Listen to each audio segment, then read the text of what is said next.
she may have done Gilda's voice, and she may have done also characters from different shows, like Revy from Black Lagoon. I would like to welcome Maryke Hendrikse. Hi! And now we're live. Hi, everybody. Okay. Can you hear me okay? Yes, you're coming through perfect. Yeah. Well, I don't know about perfect. Clear, maybe, but perfect. I don't know about my perfection. Is far, far away. I'm just kidding. I know what you meant. I'll stop making stupid jokes. I'm technical difficulties problem. It working is perfect to me. Okay, good. He's technical difficulties pony. I'm tech pony. And I'm movie magic pony. And I'm back. Also known as Brad and Isaac and Ross. Hello, folks. Hello. Hi. Hello. So. What's new? Are you surviving the podcast? No. Oh, yes. Yeah, we'll go with surviving. That's a great way to put it. 24 hours is a huge commitment. You guys are amazing. Oh, thank you. We do our best. Thanks for having me on this journey. Well, thanks for coming. Oh, actually, I'm supposed to be back there working on my... What are you supposed to be doing? I'm supposed to be working on my Raptors thing right now. Go, Whoa. I'm going to start working on the Raptors thing right now. do it. Any mention of that word will just send me in. Right? She's all pumped now. Yep. Well, I mean, it's only like the best team ever. Best team ever. Automatic Jack, thank you so much for the donation. Oh, nice. Someone made a donation? $5. They And did. he's in for the princess. In for the princesses. Wonderful. Thank you so much. Thank you. Okay, I'll be back. I don't know. It's a set. All right, Brad. I hear a door. It sounds like a horror movie. Don't go in there, no! It's too late. He already went. Yeah, he went outside all by his lonesome. It was a bad idea, but I can't help him now. You should never leave the group. That's true. Unless the group is a zombie. And group. it kind of works because we're in this pretty much a garage right now. It is a garage. Are you? Yeah, it's a garage converted into like a studio. It works pretty well. Cool. Makes me think of the first time I ever watched The Walking Dead. We watched it entirely, like the windows were all closed and everything, and it was during the day. We watched a whole, like, the first episode, and then we went out. And it was at the time, two or 3 years ago, when Arizona had those enormous fires. Oh, And yeah. all the smoke drifted over our city. So in Albuquerque, the whole place, we finished The Walking Dead, walked outside, ash, and just red sky. And I was like, oh my goodness, we're all dead. That's amazing. It was insane. I love that. That's cool. Oh my goodness. So see, here we go. Now we have an entire hour with you instead of the 8 minutes that we had at Wendy's. So Oh yes, that was it even 8 minutes? it was 10 minutes actually, almost exactly. Like Oh, it didn't seem like that long. I know. I did want to continue, but we were getting looks from the security guy. Yeah, you never want to get in trouble with security. No, we don't. Especially because we didn't tell them we were doing any of this. Yeah. That's okay. Next time. Yeah. I'm recovering and then working on plans for next time. Oh man, it's gonna be intense. Awesome. Call us dweebs again. Oh my goodness. That everywhere. was a very interesting. It was awesome. Yeah, it was great. A lot of fun. The chat loves you, by the way. The chat is so pumped. Who's the chat? We have a number of people in chat. I see. I'm sorry. Since we are doing this live. Yeah, it's not just us. I thought you meant like that was someone's like like online name. Oh, the chat. The And I was chat. like, oh, who's the chat? Oh, the chat is pretty cool. I love it. What a total moron I am. Oh, it happens. It happens a lot with me. Oh boy. Well, I'm glad. Everyone keep chatting. Did you ever watch that? I sent you the YouTube video. No, I didn't watch it yet. I will. I don't. It was so angry. No, Brad, I did not watch your link yet. No. Oh, sorry. I didn't mean to sound angry. No, I'm kidding. I don't know. I always put off watching things of myself, generally speaking. Nice. Not always, but usually. So I was like, oh, I'll watch that later. What was the link? It's The video- Wendy's Con. Oh, yeah. I haven't watched it either because I had to do the whole interview, and I'm like, I'll just let it be. I do the performance. I don't watch my performance. It's not my. I'm kind of in that way. I'm in that vein as well. Anyways, I will watch it at some point. Yeah. Also, I have my headphones in right now because my cat is an awful creature when she hears people on Skype or watching videos of any kind on phones or computers, laptops or whatever. Really? She just appears from wherever she was. She could have been sound asleep in the bedroom, having lovely cat dreams or whatever, probably about attacking people. That's what her lovely cat dreams would be about. And she comes out, if she hears the slightest chirping off any computer or phone speaker, she... Wow. That is really accurate. Was that the cat? No, that was me. Wow. She's the worst. And so I have my headphones in right now, so she can't hear you. Anyway, so whenever So it's for those off... who don't know, though, Yeah? what's the name of your cat? Grr. Grr. So Like ultimate- GIR? Well, that's in Invader Zim material. Yeah, that's what I mean. Like, is it that kind of grr? We got the inspiration from that, but her name is spelled Grrr. Understood. I gotcha. Yeah, so ultimately, with such a bit of a jerk of a cat, we were totally asking for her by naming her what she's named. God, grr, you're such a dweeb. She is a bit of a dweeb. But I don't dare say that to her. She'll scratch my face off. Wow. That's a harsh cat. She's a pretty harsh cat. She looks so pretty, though, so you just don't see it coming. What kind of cat? She's a gray tabby. All right. Yeah. I have an old Maine Coon cat. She's so friendly. Oh, so nice. Mm-hmm. What are you up to, Brad? Changing the topic of the stream from Rebecca Shoykett to Maryke Hendrikse. Gotcha. Understood. I just want to make sure I'm up on the times. know what's going on with the stream. Don't worry, I will leave you out of the loop. You will leave me out of the loop 100% of the time, Tech Pony. Gosh, that's just mean. So let's go ahead and I'll just come up with a question then. Maryke, tell me. Who's your favorite basketball team? Let's start with the basketball team. Let's do it. Let me think. I have to think about that for a while. I don't know. I don't watch much basketball, so I know it's have a to difficult really one. pull that one out of left field somewhere. You watch baseball more. So No, actually, I watch. left I know. field. I know. I as soon as I said that, I was like, "Oh, that's pretty funny." Oh goodness. No, seriously, my favorite basketball team is the Toronto Raptors. And anybody who I haven't been on Twitter in a million years. Oops, I forgot to tweet about this. That's a Oh, sorry. I'm so stupid. Anyways, that's almost all that I talk about on Twitter is the Toronto Raptors. I love basketball and I love my hometown team most definitely. We actually, my husband and I flew to Toronto because we live in Vancouver, and I flew to Toronto in April because they made the playoffs for the first time in, I don't know, I think it's 6 or 7 seasons, and we bought tickets for home games 1 and 2. Wow. It was fabulous.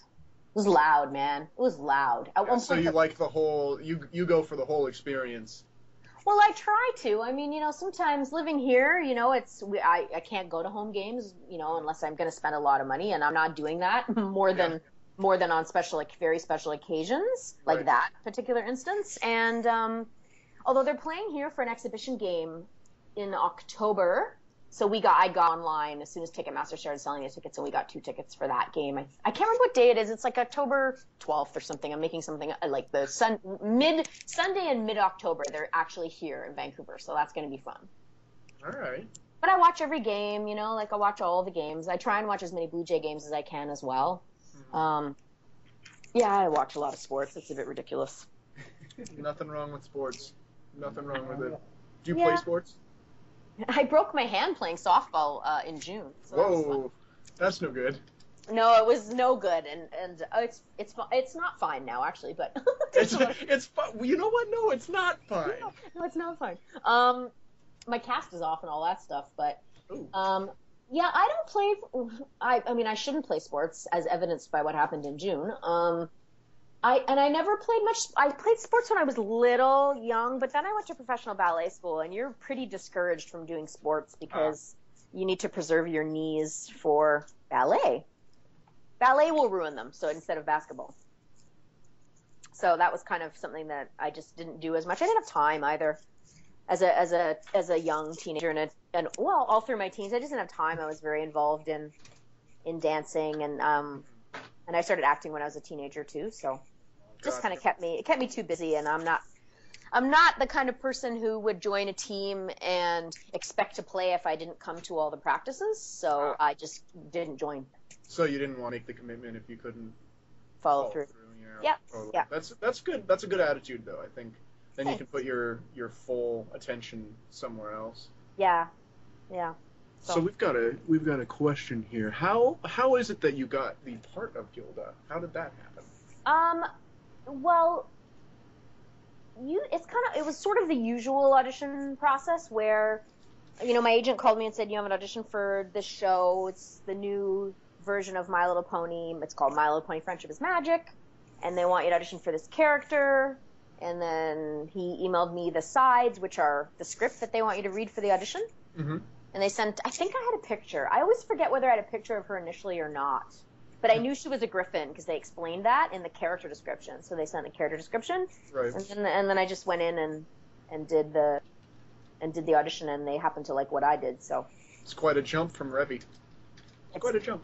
It's kind of not, actually. I guess that's true, except for the swearing. It's not that big of a jump. Yeah, I mean, the character, there's a different, for me in my own mind, there's a very, very different characterization happening. But ultimately, I sound quite young and quite light. My voice is quite light naturally. Mm-hmm. So for me to deepen it and to put some rasp into it, which I thought was very important for both those characters, you end up sounding somewhat similar.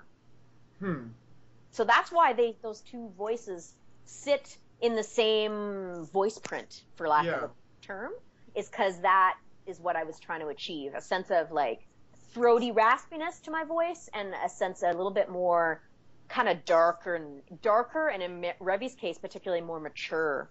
We also, in recording the My Little Pony Friendship is Magic episode where Gilda was in, we had to make sure that I wasn't bumping up against what Ashley was doing for Rainbow Dash. So I had to make sure that I was staying a little bit lower. And so that is the evolution of that. And that's why they sound sort of similar. That's interesting. So could you give us an example? Because now I'm curious to like listen for those very particular things. You mean to... Like your speaking voice versus what Gilda sounds like and how you developed those. Well, when you think of, as an actor, right, you can approach things various ways. And if you're going to ask me about what my process is, I pay attention to what the character is first and foremost. Mm-hmm. So I try to understand, like, first of all, the situation, so that what's on the page, right? The situation that the character's in, what they're going through, what's maybe happened before this, what's going to happen after. Those are the kinds of things that you start. For me, I start with putting the puzzle together. And then once I have a solid idea on who this person is, what personality they are, how do they feel when they are approached by other people, is their overall outlook friendly or not friendly? Are they shy or outgoing? Are they positive or slightly more negative? Slightly. Just slightly for Gilda. So after that, then I listen to myself. So I put down the stuff. I've got a mic and all that stuff at home. Mm-hmm. So I listen to myself. So I go, okay, I feel like that's in the ballpark of this person. Mm-hmm. Now, how can I achieve?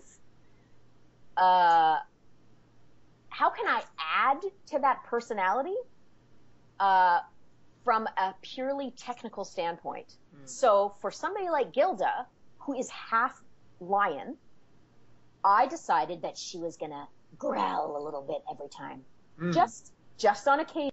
Oh yeah, is better than oh yeah for Gilda. Such control. So you can still, you develop that. You certainly develop it, and I continue to develop that. In my career, it's not like hopefully I'll be able to do more things in 5 years than I can do now. So it's an evolution, and it's a constant for me. It's a constant evolution. So that would be, is that a okay answer? Yeah, no, that's kind of what I was looking for. Is Okay, like yeah. a deconstruction of it and then an example of the full voice. Yeah. That's very cool. I'm I got glad. a good question in here too. Okay. When you were working on Gilda, this was in the beginning time. Did you think about the show much? Did you think that it would get such a large following? Were you surprised by us, or did it kind of make sense to you? Yeah, it does. I see what you mean. I didn't think about the show in general. I thought about my character and my part in that particular episode, so I thought about that a lot. I don't ever think about the end result of the show. That's the job of the producer. That's the job of the network or whoever else is going to market it, air it at whatever time slot. That's their thingamajigger. And I would be ignorant as to what would qualify something to go in what time spot or what day. I have no idea. That's so much marketing and a lot of skill set in marketing something like that. So I didn't know what it was going to do.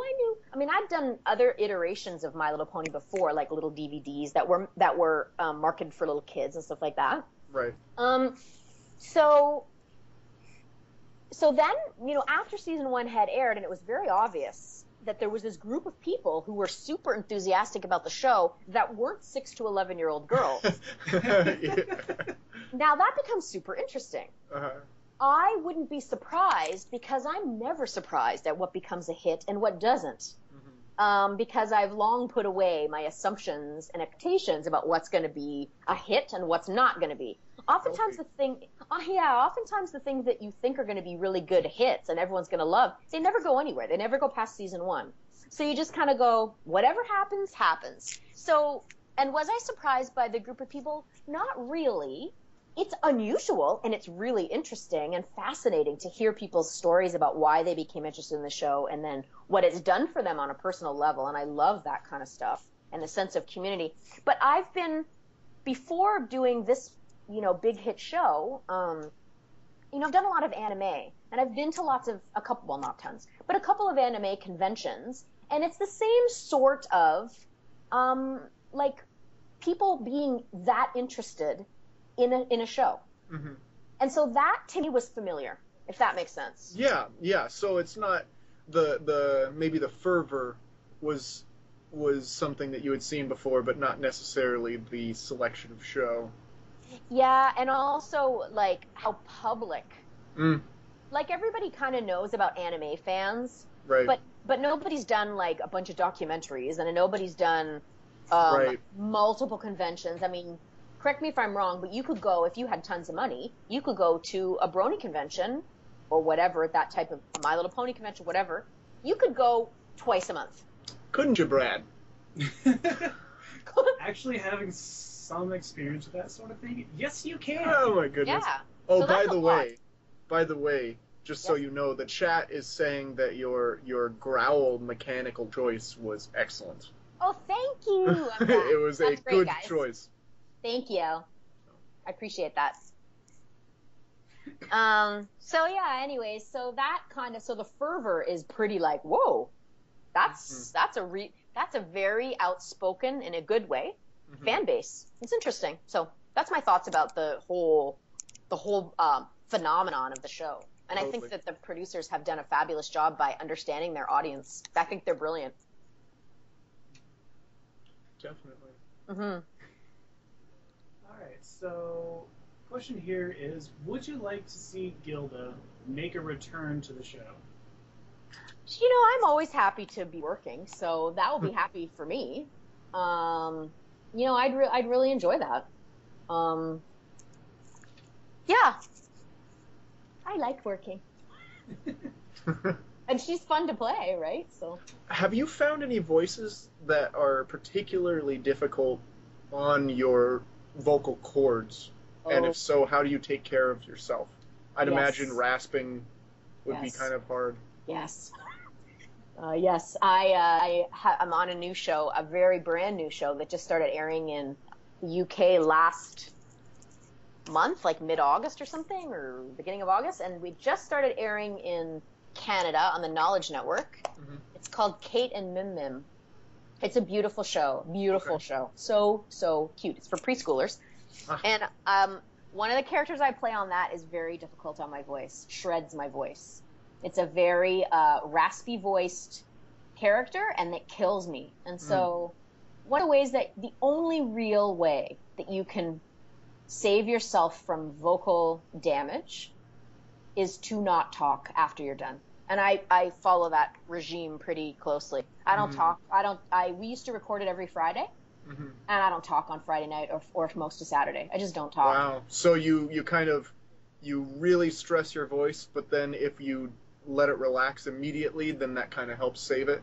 Yep. Drink lots of water during the recording, and Matt Hill, always a sliding fisherman's friends over to my stand. What's a fisherman's friend? It's like Some a kind cough of drinking? drop. It's like a throat lozenge. Okay. And they're really good. They're actually voice good. acting is rough on you, for sure. It can be. That's really, there's only ever been really 2 characters that have stressed my voice, and that would be one of them. Most of the time I'm pretty okay. Yeah. I'd imagine also once you kind of, it's like any other stretching, you get used to it over time, and you can do kind of more, something that may have taxed you in the beginning isn't as bad now. Some of those things is true, but not with the rasp. What you said in the very beginning, the rasp is really bad for you. Always, yeah. Always. When you have a clear voice like me, the rasp is so unnatural that it just will shred you every time. For me, other people have different vocal cords, but so you just I'm just gonna indulge for a second here. So you don't shy away from adding the rasp. You just don't talk afterward. Yeah. Because I've done it for my own voice acting. I've added a rasp, and I'm like, didn't the singers tell me not to do this at all? Yeah. I get kind of frightened, but it makes a good character voice. So what can you do? It does, but you have to be careful. And the singer's right. Here's a good example. I used to sing decently. I didn't sing great. I wasn't Mariah Carey or anything like that. But I don't sing half as well as I used to, because I've really the finer points of singing have been lost to me because of shredding my voice for cartoons.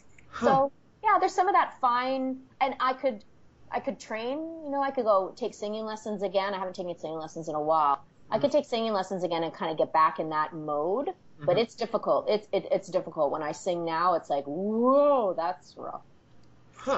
Yeah, it's interesting. So singers have to be very, very careful.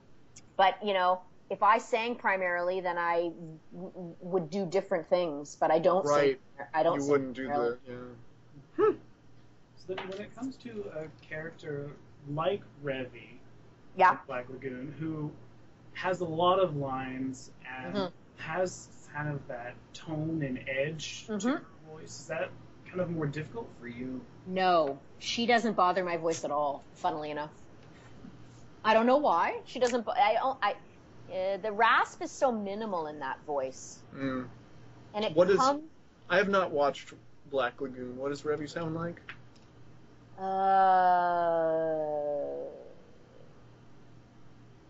Let me think of a good line. It's without the swearing. See, Brad will know this from at conventions. There's the odd time when someone asks me to do a line from Revy, and I'm very hesitant because she swears every single thing out of her mouth is just filthy language. Oh my goodness! And I don't know how to do it.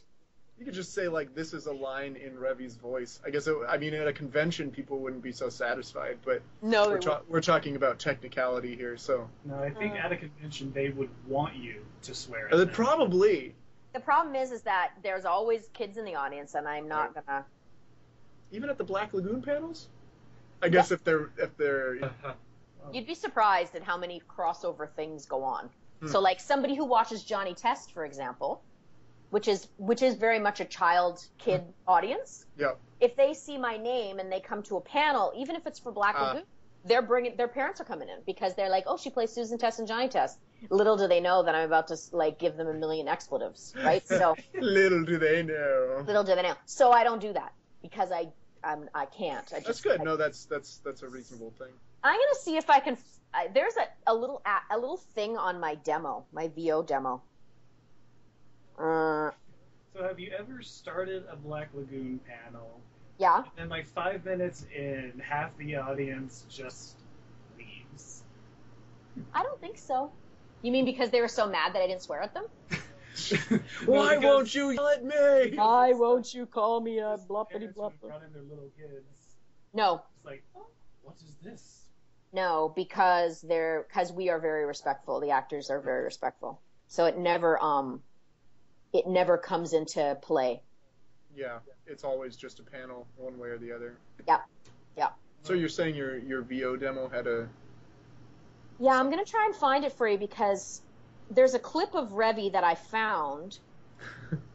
One thing she's ever said without swearing. Basically, and you should have seen how long we had to search to find the... Oh, that's funny. Freaking clip. Because I've watched all of Black Lagoon, and Yes. it's an amazing show. I'll have to Yeah. watch it. I'll have to watch it. It's not for the Revy faint is- of heart. Yes, exactly. Okay, let me try. Do you want me to try and find it, you guys? Yeah, go for Sure. Okay, hold on. Hopefully I won't disconnect you because I'm a moron with stuff, but it. No worries. let me see if I can do this. All right. YouTube.com. Okay. I'll do a dance. Okay, you ready? Tell me if you can hear this. All right, go for it. I'm gonna take... Can you hear that? Yeah, a little bit. It's a little light. Faint. Okay, I'm gonna take out my headphones and my cat. Ready? You're gonna hear my cat coming Kitty. out like a complete moron. All right. Can you guys hear me? Yeah. Yeah. All right, let me find this Revy clip on this demo, and then hopefully... All right. Can you hear this? By the way, I'm Dixie Daddy Daisy. Can you hear that? Uh-huh. All right, so I'm going to turn up my computer all the way. The next clip is Revy. Okay. So you're going to hear Brad's wail saying, "Are you really that pathetic? Don't you have any pride left in you?" or something like that. And then I start. So then now you can hear what she sounds like. Ready? And congratulations on puppy adoption. It's nice to know she'll be going to a good home. Are you really that pathetic? Don't you have any pride left in you? You really think you can judge me, Mr. White Collar? What do you know about my life, huh? What the hell do you know about me? Go on, why don't you tell me? A guy like you who spent his life in a safe little bubble has no idea what I've been through. Okay. Do you I hear feel that? so bad for you. I'm sorry for your whole life. Pardon? I'm sorry for your whole life. I feel bad for you now. Oh, yeah, she's pretty That's crazy. pretty intense. She's a very intense character, but Black Lagoon is also a show that it really takes a lot of the action tropes and then turns them on their head. Because it's a show all about strong female characters. Yeah, Shen Hua is like my favorite character in the whole show. She is hilarious. Man. Hilarious. Saffron Henderson is brilliant in that show. Absolutely brilliant. I'll have to check it out. You like it? Just watch out who's hanging around when you play it. Yeah. It's not I for- bet I will. I mean, actually, it's funny. This MLP kind of got me into appreciating voice acting a lot more. Yeah. And now I'm looking around like, wow, that's really good. I'm playing, recently, I've been playing Hearthstone, which is a game from Blizzard, and it's like a card game. Oh, But cool. when you play a card, they have voice actors that do things when you play it or attack with the card or whatever. And their voice actors, they're just really good. That's awesome. Really good. And I don't know if I would have noticed that if it hadn't been for me kind of getting into listening and saying, oh, wow. There's a lot of work that goes into this. Yeah, you do. You start being aware, don't you? Like when I oftentimes when I'm watching just a regular TV series, not an animated show or anything, I'll say, wow, that person has a really cool voice. Yeah. Anyway, so yeah, I know what you mean. You become hyper aware of it when it's something that you know a little bit more about, and then in turn that makes you know a little bit more about it. Yeah, and then it's kind of like a feedback loop. Yeah. I'd like to do some voice acting when I can, so I'm learning and really enjoying the process. So That's awesome. Yeah, you should. It's pretty cool. You should do it. If it's something that you want to do, go for it. Oh yeah, I've just started. I've got to get make up characters and put a reel together because Yeah, that's good. That's a good way to do it. yeah, it's very cool. So Brad, were you gonna ask a question? I felt Well, like I you were was actually going to mention that for those who've never seen Black Lagoon, when you watch it, definitely keep an ear out for a lot of familiar voices. Yep. From the MLP VAs, because Katza's in there, Kathy Westlock is in there, Ashley Ball is in there, Brian Drummond is in there. So many people. So many people. How did that flow work? Was it from you came and then they were like, hey, let's go do that? Or was it just totally random that happened? It's totally random. It just happened to be that a lot of the people who were cast, I think Black Lagoon was first. Mm-hmm. So I think we recorded Black Lagoon before My Little Pony, this, FIM ever existed in terms of being on air. Right. So I think it's just coincidental. You find, like, oftentimes, the show that I was speaking about earlier, Kate and Mim Mim, that has me, Brian Drummond, Tabitha, Nicole Oliver. I'm trying to think of who else is there that would have. Lee Tokar. That's who's in the cast. Mm-hmm. There's got David. Oh, what's his last name? I forget his last name. And Matt Hill. I don't think either one of them have been in My Little Pony, but that's just by pure coincidence. They could have been. That's funny. Yeah. Matt Hill. That sounds familiar. Yeah, you would totally know him. You would absolutely know him. It sounds familiar. I don't know why. Yeah. Interesting. He's one of the Eds, the three Eds, Ed, Ed, and Eddie. That's why. Okay. I love that show. That's just, something But I that's love chickens, Eddie. I've never seen it, so I have no It's clue. so good. I've heard I love chickens. That's cute. Chickens were my favorite animal for a while because of that stupid thing. Yeah, that's so cute. Yeah. Alright. Go for it.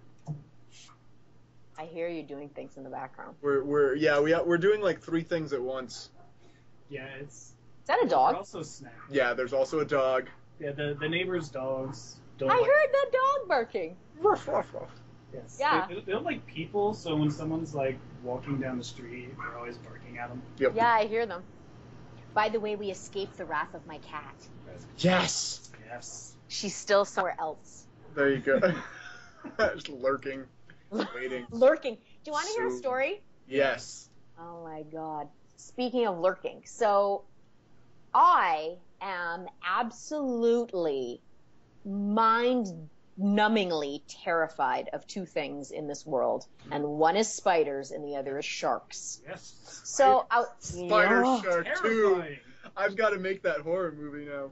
Oh, that's a movie I would not even look at the billboards You for. can't even do it. No, there's no way. So, some bizarre reason. I was on a plane recently, and it was a late evening flight, and I turned on the in-flight viewing, and there was Shark Week. And for some reason, I watched the first 2 hours of the Sunday night premiere of Shark Week. And I was so terrified, but I couldn't drag myself away from what I was watching. And it was about this shark called Submarine. So, and this shark lurked. So that's why this is reminding me of what twigged my mind to saying, because you said she's lurking, my cat's lurking somewhere. So this shark lurked. I'm not even going to give you the whole big long story. If anybody wants to watch it, then go watch it on Shark Week, whatever Discovery Channel website or something. But it was so terrifying to me, and I spent about 20 minutes in the car one day explaining to my husband what it was about and how much it scared me and how terrible this shark was, and can you even believe it? And he was so mad at me for telling him about this for 20 minutes, and at the very end, he turned to me and he goes, that's fake, right? And I said, no, it's not. He's like, yeah, it's fake. And I said, no, it's not. There's no way. They had all these cameras underwater. And he's like, how do you think they got the cameras underwater? I was like, people on their cell phones is what I said to him. I was like, people on their cell phones. Anyways, so I go online and I type in a submarine Shark Week, la la la. And up pops these articles that says, what a load of poppycock. I can't believe this type of thing is on TV, and anybody who believes this is real is a complete moron. Oh, no. Constantly, post after post after post after post, calling no. people who think it's real a total idiot. But I was so terrified that I believed it. Oh, no. I know, isn't that the dumbest thing? Oh, Anyways. it's horrible. It was horrible. Anyways, sharks. but I was very glad to know it was fake, because it was so disturbing. That's crazy. Yeah, anyway, sorry, that was a railroading side bar. No, it's perfect. We got an hour. We got more than 10 minutes, so we're good. Okay. It's beautiful. Oh, what other stories? I'm trying to think of It's like how me and Five Nights at Freddy's are recently. I can't stop thinking about it, even though I don't want to think about it. I don't want to play it. It's scary. Do you like horror games? Oh, Freddy? Like Freddy Krueger? No, this is a newer game about animatronics that, like, think that you're an animatronic without a suit on, so they shove you into a suit which has a bunch of gears and then kill you. That's like, it's a horror game. But sounds gross. Yeah, it just has like jump scares. Mm-hmm. What were you gonna say? What were you saying? I was saying you just have to. You're like sitting in an office and you have security cameras and everything. You have a limited amount of power you can use. And you have to use the security cameras to watch them, and you can close the doors if they get too close because they'll grab you. Oh. It's terrifying, but so much fun. Yeah, everybody in the chat's like, "Oh, Five Nights. Yeah, I know about that." I like horror movies, so I don't like video games. Are you gonna watch As Above, So Below then? We went to the movies on the weekend. Yeah. And I pointed at the poster and I said to my cousin and her son and my husband, I was like, "That's the movie I want to see." Oh my goodness. It's getting like 3% on Rotten Tomatoes. Yeah, I know, because you see how much it's being pushed. It's obviously not good if they have to push it. Yeah, it's. But I also want to see it because there's a burning car in the middle of the earth and it looked cool. There's some cool looking stuff. I'm sure I'll be horribly disappointed. Perhaps I'll watch it when it comes out on Netflix, but probably because I don't think anybody's gonna want go see me. What's your favorite one? My favorite horror movie? Yeah, like what would actually be good movie material for you? I really like movies like Silence of the Lambs. It's not really a horror, but it's kind of more between thriller-y. Yeah, thriller suspense. Mm-hmm. What was a good horror movie? Did you like Saw, the first Saw? I never saw those movies. I think the bit of bloody goriness would be a bit too much for me. I used to love those when I was little, but yeah. like a kid and a teenager, I used to love those. Oh, what's been good lately that I've seen? I have not been to a movie in theaters since the first Hobbit movie. Wow. Oh. It's been that long. Wow, that is a long time. I like the movies. I go a couple, like probably once every couple of months, I think. It was a crap. Oops, I shouldn't say that on the air. But anyways, it was it was not a very good. You can say crap. We've been saying it, so. All right, cool. It was crap. It was a crap summer for movies, which is kind of unusual because normally summertime is a really good time for movies, I found anyways. Yeah, normally. I watched The Purge on TV, like, at home. Wasn't very good. No, it was not good. Never saw it. I worked at a movie theater for a while, so I just watched every movie that came through. So that was a wonderful time in my life, actually, except for the working there part. You know, I used to work at a movie theater too many years ago. So convenient for the watching. So convenient. It really is. I got to watch. You know, actually, funny story. I'm going to tell you just because I thought of it.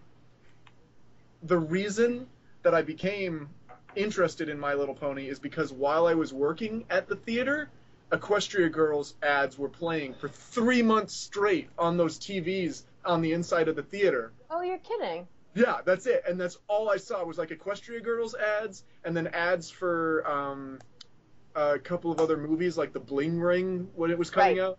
And it just played those on repeat. So eventually after 3 months, I was like primed for it. So when it finally somebody posted it on Facebook, I was like, I guess I'll check it out. Oh, well, that's kind of cool. It was ridiculous. So that means how long have you been a fan of My Little Pony then? Or like since a year? Pinky Pride. Well, so January 14th. Of this year? Of this year.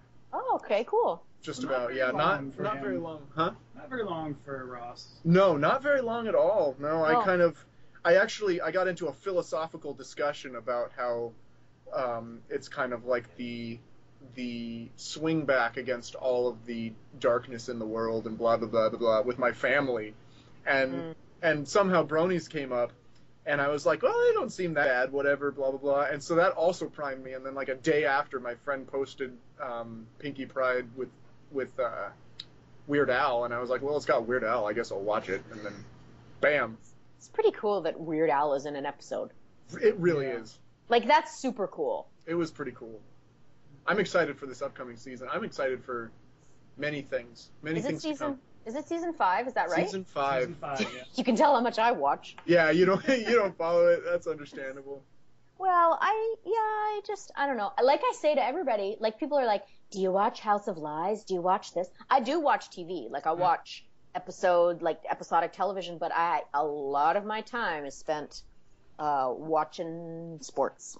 So That's, you know what? No problems. No problems here. No complaints. Sports that's are good. cool. Sports are good. Sports are good. Sports can be so amazing. They can be. What does this person say? I'm chat. Oh, is there somebody on chat that wants to ask a question? I thought so. I'm reading it. Oh, that's Garnica. Garnica is here? Yeah. Oh, hey, Garnica. I'm in your chat. Are they wanting to ask something?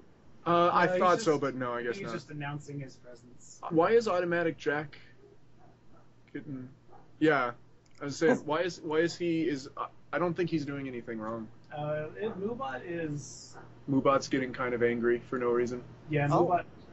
Yeah, people are... The chat, because we have to use certain filters and stuff, they sometimes are wrong and get people in trouble when they aren't doing anything wrong, which is unfortunate. Oh. But then we did have some trolls come in, so that it helped when they were there. It helps to be able to just ban them with one click. It does. Although yeah, sure.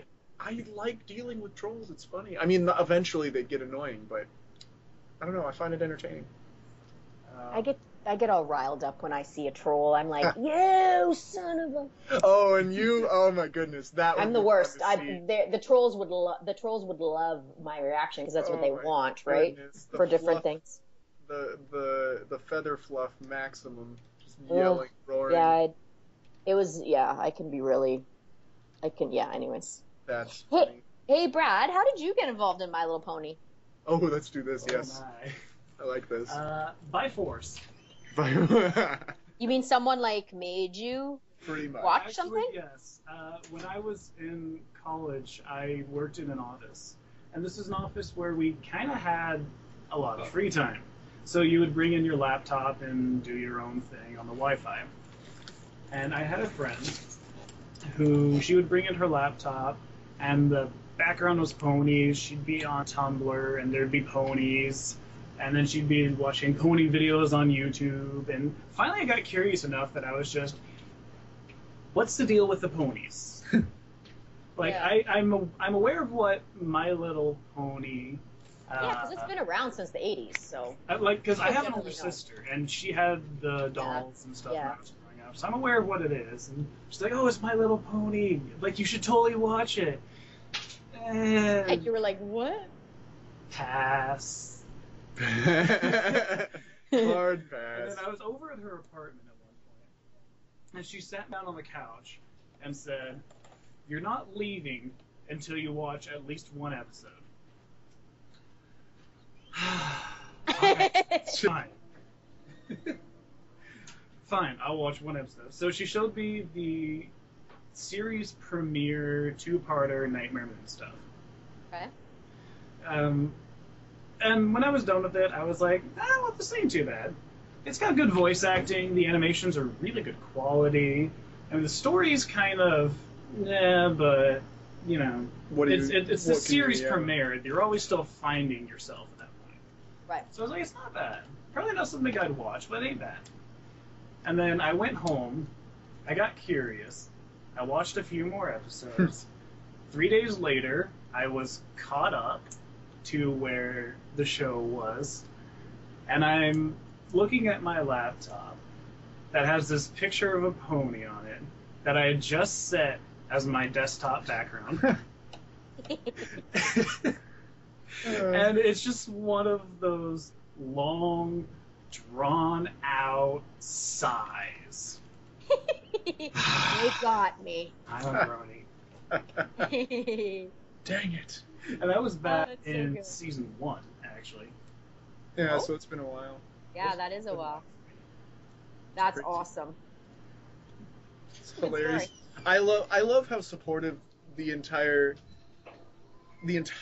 everything is about this. It's, you know, just thinking about it, like, as a little kid, I would enjoy something, and you don't really get to interact with it beyond, you know, playing Mario or, you know, playing with the Legos or whatever the thing was that I enjoyed. So it's really cool nowadays where in January I was like, this is really neat. I really enjoy this. Oh, who is this? Okay, so they're introducing a character. This is Gilda. All right, that was fun. I enjoyed that episode. And then 6 months later, oh, hi, real person who is playing Gilda.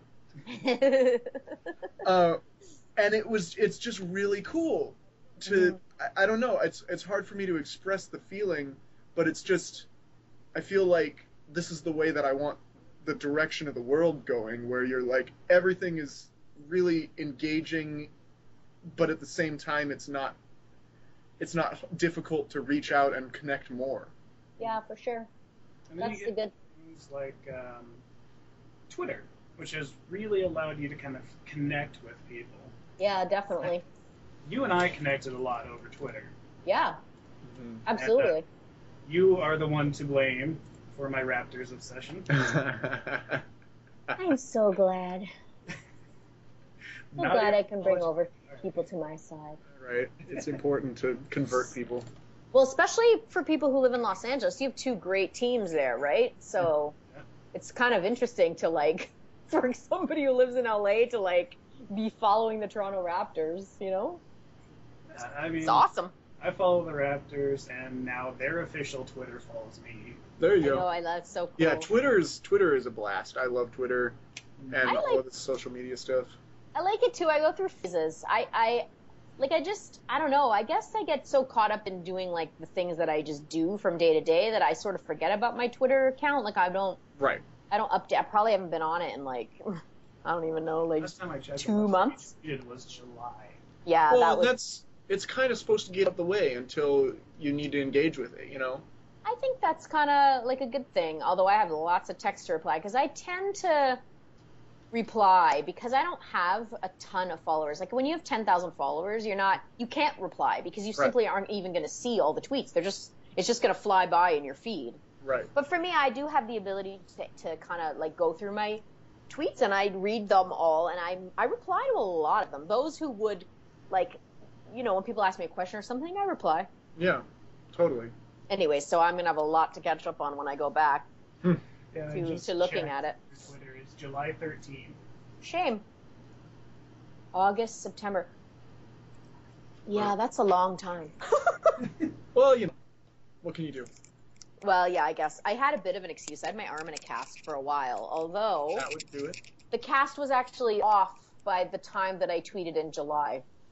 So after July 13th, I think my cast was off by then. So I have no excuse. I have no excuse for, like, since July 13th, my cast was off. So I've just been, I guess I've been doing stuff. I've been out and about and I'm not married to my phone, you know what I mean? Mm-hmm. I only got a smartphone like a year and a bit ago, and it was like, everyone was like, I can't believe you got a smartphone. What is going on? Yeah, what is happening? The It's like, apocalypse. it is. It's like your ash flying through the air. Exactly. After you watched oh my goodness. The Walking Dead. It's Yeah, like that type man. of like That crazy was thing. so intense. Yeah. that is intense. I use my smartphone all the time. I like to keep track of my time, like start and stop timers to make sure that, you know, so I look back and I'm like, okay, I'm spending like, you know, 50 hours a week trying to pursue my career, or, oh, I need to up the amount or whatever. So now it's kind of like a part of me. Mm-hmm. I could go without it, but I'd prefer not to. I mean, I feel like, you know, I'm pretty. I certainly rely on it for lots of things. So I get exactly what you're saying. Mm-hmm. Yeah. I guess I just try to, you know, the things that I really actually have to do, like keep up. Like if my phone rings, it's hardly ever. People, you know, it's kind of funny, eh? It's a phone, but the last thing it functions as is a phone. The phone. So Yeah. true. It's So so when true. Yeah, so when it rings, I'm like, ooh. And I have a Flutter ringtone of her trying to like get my attention, and I really want people to call me, and it almost never happens. Oh, that's so cute. I just have a really good ringtone on my old phone. I should really try and get this on my new phone. Mm-hmm. What was But it? it was like one of my favorite like riffs. Do you know the Roots, the band, the Roots? Yes. It was a riff from one of their tracks, like some drum kind of thing Nice. that I had on, And so every time my phone rang, I was like, yeah, that's a good song. Yeah. And then, and then you answer in a good mood. Everything's better because of a good ringtone. Yeah, totally.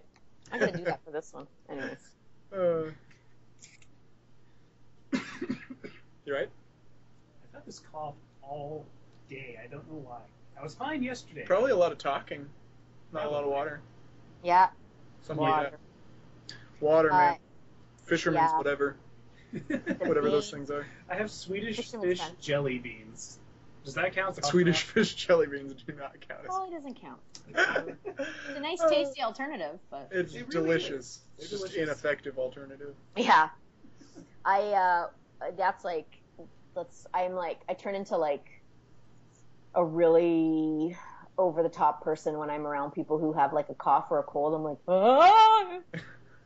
Because you don't want to get sick. Yeah, that's true. Well, yeah. I mean, I can't imagine losing your voice as an actor, as a voice actor. No, it'd be bad. I mean, it's okay, like, if you're sick and you have a cold or whatever, for, like, a series record, because they can always just pick up your lines the next week. It's not the best. It inconveniences people, but it's not that big of a deal. But if you're doing, like, a one-job thing, like a one day, like, if I had been sick for Gilda, they just would have replaced me. Somebody else would have replaced me. If I'm doing, like, a radio commercial and I wake up with, like, a cold, then they'll just replace me. You know, when you're sick, like, who wants to hear, like, a person on the radio talking, like, the newest, like, Coke commercial or McDonald's commercial or whatever, and they sound like they have a cold. Nobody wants to hear that. Yeah, exactly. So it'll make you sick. That's right. So you just get sent home.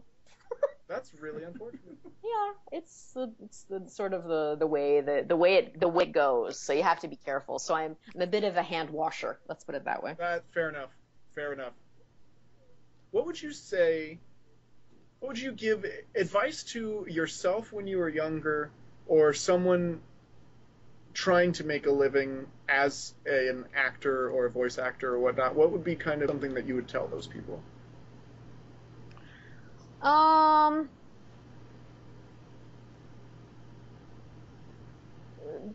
Be prepared to work hard. You know, you've got to, you are, you know, as an actor, you're your own boss. You know, when you're at work, like when I used to work at the movie theater, for example, there's somebody that's like on your butt saying, did you clean the soft drink machines or whatever? Yeah. And you go, no, I didn't, so now you have to do it. Or you go, yes, I did, and I only cleaned them because I knew you would ask me. That kind of thing. Mm-hmm. As an actor, you don't have anybody asking you. You just show up at the audition, and you've either done the work or you haven't. Right. And that puts people into a predicament sometimes. Either they're procrastinators, and I have had trouble with that as a young performer in my past, like being a bit of a procrastinator.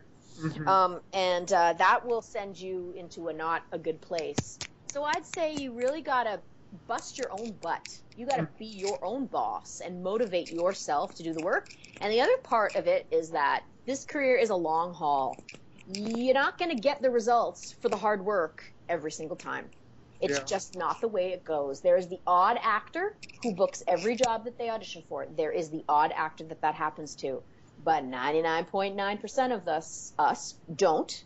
And a good portion of actors, even if they're unionized professional actors, don't make a living. They don't make enough money acting, so they do something else. They, you know, work at a restaurant or whatever else it is. And so that's my, you know, you're not always going to get the results that should accompany hard work. Just keep plugging ahead. Just keep at it. Just gotta keep going. Yep. Yeah, as I say, it's you know, it's not one at bat. It's you know, an entire game of 9 innings, and that's even more than that, right? So. Right. Or 2 halves for talking about basketball. Yeah, totally. Or you think of like who watches baseball? Me, I watch. You know how long I've been watching baseball? You know how long I've been watching baseball? 9 innings of baseball since I was 6 years old. Do you know any 6-year-olds who could sit through 9 innings of baseball? Not me. I tried. It didn't work. Yeah, I loved it. There you go. Always loved it. Anyway. I just went to baseball recently, though. That's fun. Did you go see the Angels? Who'd you go watch? No, my friend, I guess, what was it? My friend's cousin was the catcher for the Cardinals. So get out. Yeah, so we went and watched. He got us tickets to go watch the Cardinals and the Dodgers. How long ago? A month and a half ago, something like that. Who's the catcher? Is it Yadier Molina? I don't know. No, he's the backup catcher. Oh, he's a backup catcher. He's the backup catcher. I'm trying to think if Molina still plays for the Cardinals. I have him on my fantasy baseball team, so I should look. Do you? Yeah, but anyways. Yeah, so I mean he's the backup catcher. Wow, cool. Yeah, so he didn't play, but we saw him chill in the box. Yeah. Which was cool. Yeah, and he's got to be ready to go in, and that's pretty crazy. Yeah, no, he was definitely warming up, keeping ready. So yeah. Oh, that's so awesome. Yeah, it was fun. I definitely loved the environment once I was older and able to sit through it. I don't think as a kid I was able to handle it. Yeah, quite honestly, it's a rare child who's going to sit through that much baseball. But totally. For some reason, I was very happy and occupied with doing it. I really enjoyed it. So whatever. That's cool. Yeah, if you really like that environment, there's a lot going on. I think for me, I had to get over the idea that you have to be watching the game and that's all you do. Mm-hmm. Once you kind of like, oh no, the game is going on while I talk with my friend and go over here. Yep. And then you're like, oh, there's so much to do here. It's like an ambiance more than just watching the game. That's the cool thing about baseball is you don't miss as much when you get up and go look around the stadium or when you're having a conversation with your friends that you're at the game. You don't miss as much. If you're not paying attention in basketball or hockey or whatever, all of a sudden, like, the game is, like, completely changed. Like, you're like, what the heck just happened? Now, if you're not paying attention, you will miss the odd thing. And the deeper you get into baseball and the game as a strategy, the game from a managerial perspective, you're going to miss a lot. But that doesn't matter. That's an in-depth look at the game. And you can enjoy the game looking at it from who's on first and who's going to hit a home run next. That kind of thing. You can absolutely enjoy the game for that, too. Yeah, exactly. What was I going to say? I totally blanked. That was really weird. I'm getting a headache from... Are we going to take a lunch break at some point? At 7. At 7? That's a long way from now. Woo, man, I get the hunger headaches. We got 2 more hours, and then we can get a break. I get the hunger headaches for sure. You do? Those are intense. Yeah, they're the worst. Are you guys in LA right now? Yes. Mm-hmm. We're down in Pomona. In a garage in Pomona. Yes. I don't know where Pomona is. It's like almost an hour east of LA. Oh, okay. Sorry, North Hollywood. Oh, okay. An hour east of there. So it's still in LA County. Yeah, it's not bad. Right, not like downtown Los Angeles. No. It's gotcha. Further away than that. Yeah. Right. I drove over here. I live in North Hollywood. It's about a half hour for me from Pasadena. Yeah. Oh, okay. I'm from all over the place. That's cool. It is. It's great. I love the huge city. I mean, it's how big is the city? Where are you living? Are you in Toronto? Where are you? No, I'm from Toronto, but I live in Vancouver. You're in Vancouver. How big is that city? Not very big as far as I'm concerned. Like what kind of population do you know? Like a million in the GVA. So the Greater Vancouver area has 1 million people. So that doesn't include like downtown, or that includes downtown Vancouver, like Vancouver proper, and like Richmond and Burnaby. I think there's not this. It's more sparsely populated, which is a good thing. And it's just smaller. Like, it's just a smaller, like the downtown you could walk across pretty, in a pretty short period of time. Right. You know, like when you think about like walking around downtown, like another city, whatever city, I don't know, it would take you a long time to walk across downtown, but not here. It's quite small and I guess intimate. It's kind of it's interesting because when I moved here, I was like, oh, this is really different from what I expected. Yeah. It's a small city, kind of. Yeah. That's cool. Yeah, that's actually a lot like Albuquerque, where I came from first. Oh. Just about, I think it's like 800,000 now, so it's pretty small. Oh yeah, that is quite small. And going from here, you know, for me, kind of growing up in a smallish city, coming to LA it's like so alive. Yeah. There's always something to do, always things going on, and that I think that's really been a big thing for me. Mm-hmm. And that's why I ask how big the city is, because do you tend to want more things going on, or are you more a slower paced kind of a person? I mean, I miss Toronto. I like the hustle and bustle. But I really like here too. I guess the thing is, I think it is, I'm pretty adjustable. Like, like I feel very comfortable here and I really like it. I mean, I wish we had a Major League Baseball team and I wish we had a Major League, like a basketball team. I wish those things had, like, were in the city. So that's kind of the two things that I don't get a chance to actually do. Gotcha. Because I got to go somewhere else to do them. Yeah. So those are kind of the big city things that I miss, even though this is a fairly big city. But yeah, I'm pretty adjustable. I lived in, like, for a year before we moved here, I lived in Kitchener-Waterloo, Ontario, which is like north, but mostly west of downtown Toronto. It's an hour away. And it was pretty small. It's a pretty small town. Yeah. And I really liked it. There you go. So I'm fairly adaptable. Okay. It's always a good way to be. I guess. I guess. Sometimes I think I'm so undiscerning that it's like, yeah, I like that. It just doesn't matter one way or the other. Yeah.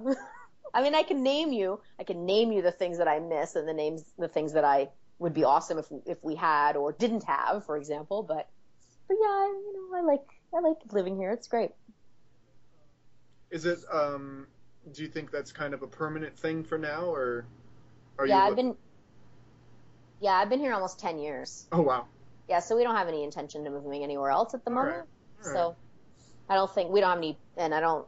No need. Who knows? No need to. Who knows? We'll see. But I wouldn't be adverse to moving somewhere else. But it would take something pretty unique. Right. Well, yeah, and performers sometimes do move around. That's yeah. Thing. I guess with technology, though, not as much. Yeah, not as much. Although you're right, there is like a if we had moved to somewhere else in Canada, I wouldn't be able to do my work. I mean, there's no industry in certain cities. I mean, you can predict a good show business industry for entertainment industry or whatever for in big cities like Vancouver, obviously, and Toronto. There's quite a bit that goes on in Calgary. There's a great theater scene. Used to be in Edmonton. I'm not quite, but it's like now. I haven't been there in a while.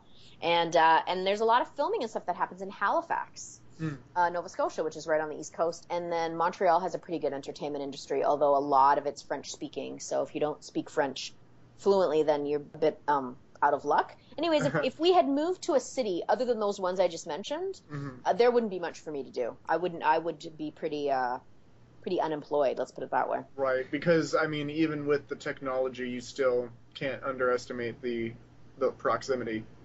Yeah, for doing animation and, especially for theater or film, you got to be there. Like, you got to be there in the room. Which is why I'm here in LA. That's it's a weird feeling not having a plan to move somewhere. Because for a while I was planning on coming here, so it's like, oh, I guess now this is where I live. Yeah. It's weird, hey? Yeah, it's weird. It's very strange. And it's pretty much how it is with me and my move over here to LA from Kansas. Kansas. I've been there. Really? Yeah. I think I've been through Kansas too. Find people who've been to Kansas. I think I've been to Kansas. I don't remember why. Probably most people who say they've been to Kansas, they've basically just driven through it or something. Yeah. No, I was there for a week. Oh wow. Actually, I think I might even have been there twice. So what, Kansas City? Yeah, it was in Kansas City that I did a show in Kansas City. I'm almost sure of it. I did a U.S. national tour many years ago, and we were in a different city pretty much every week for a year and a half. And I'm sure we were in Kansas City. But then one of my closest girlfriends, she's an actress and she's a musical theater. Well, she's an actress, but she also does musical theater and is amazing. And she played Grease. What the hell? She played Sandy in Grease. She played the whole Grease. She played everybody. She was in the whole. There was just her on stage playing everybody. That was a busy show. There's an outdoor theater, I want to say, in Kansas City. Is that right, Brad? A big outdoor amphitheater. I believe there is, yes. I'm pretty sure that's where she was. I went to a couple of concerts there. Yeah. Anyway, so I drove out. I was in Indianapolis, long story, but she was playing, so we drove to see her there. It was really fun. Anyways, So I have been. There's a lot of places I've been in the U.S. and people are like, "You've been there?" I'm like, Why yes. were you there? I was there for a week doing the show. I always get surprised when people have been to Albuquerque before. Yeah, but it's getting bigger, I guess. I've heard good things about it. I've never. That's one place I've never been. New Mexico. You should. I mean, I don't know. I guess you know how if you grow up somewhere, you're like, meh. I don't know. It's exciting for me, but but it definitely has some good parts. I could see myself retiring there because it's very comfortable.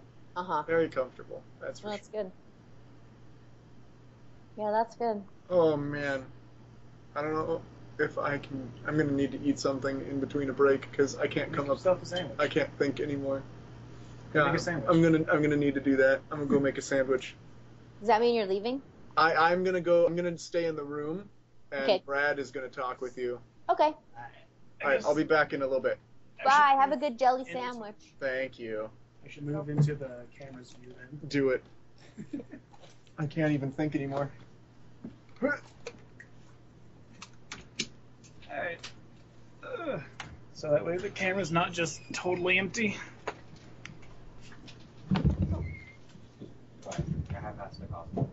Alright, can you still hear me? Yep.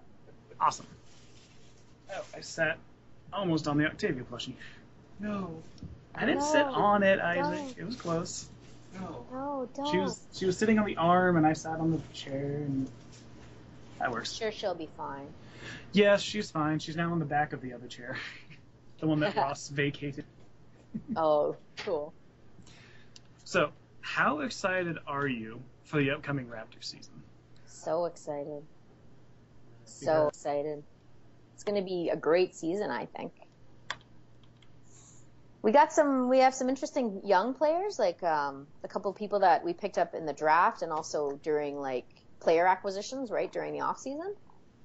It's things like that. Like I think there's some cool. It'll be interesting. I mean, you know, they're just really what I love about them is they never ever give up, not for 1 second. And people like are so rude about them sometimes. Like not this year, obviously, because they did better than the average Joe would have expected. But I've been waiting for this for about 3 seasons. I knew you watch enough sports and you start to see when things are starting to work. And so people would say to me like 2 seasons ago, "Oh, the Raptors really suck." Hey, I'm like, actually, they don't suck. You see their record and you think that they suck based on their record, and I get that. But they do not suck. Their record is terrible, but they as a team don't suck. You wait, you watch. If you care at all, watch.